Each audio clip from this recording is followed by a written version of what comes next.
let's go and talk about VR now as well. So I'd be really pleased if we could trail your current project with XR Stories, or your new project with XR Stories. So let's give it a name, and let's describe what it is and the story that you're hoping to tell through the project.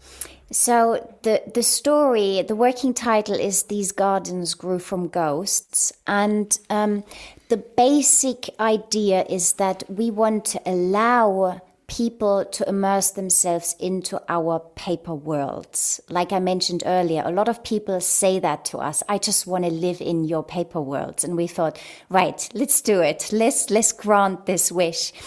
So as soon as you put on the headset, you will be kind of miniaturized into one of our paper models, and you will be able to walk through our paper models and kind of discover a story. And the story at the moment is about a woman who is suffering, or not suffering, is living with some form of memory loss, or is trying to put her world back together. So she kind of builds these models that she immerses herself in order to kind of hold on to her memories. And so we will populate these paper models with characters from her past and from her present, from her future, wherever. And what we are trying to do with this funding to actually work out, so how are we going to do this? How are we going to transport our audiences into our paper worlds? How do we film this? What sort of technologies do we use in order to replicate our quality of our paper models in VR? Because you can create 3D models that look like paper models in VR, but there is a sort of a tangibility, a quality, a sort of imperfection to physical paper models that we'd like to have in the experience. So that's the first step now. That's what we'll be doing over the next few months to actually work out, right, how do we actually do this? Something that just came to mind then was scale, right? So we make a lot of projects where we create sort of miniature characters that the audience look at from the outside looking in. So they're looking at a paper model that comes to life with projections. And we thought, how about reversing that perspective so that people are actually in the model looking out? How does that feel? And that's the cool thing about virtual reality, is that you can just completely play with scale in a way that you just can't do with film, in the same way that you can actually make people feel like they're surrounded by a different world. And that's just really exciting, to be honest.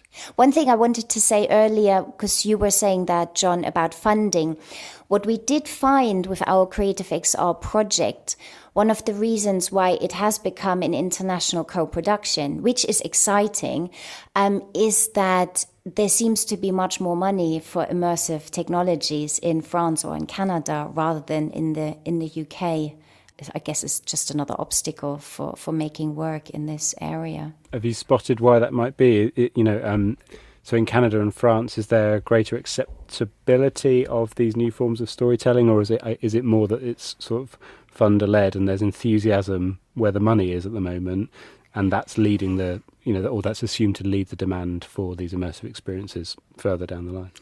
I think it comes governmentally. Might be wrong in saying this, but I think that there's just seems to be within a lot more government funding to invest in these technologies, because I think they can see that as a really good future investment. And I think there's just a little bit less government funding here. The situation that we are finding us in now is that because the money is coming from France and Canada, our stake in the project has become quite small.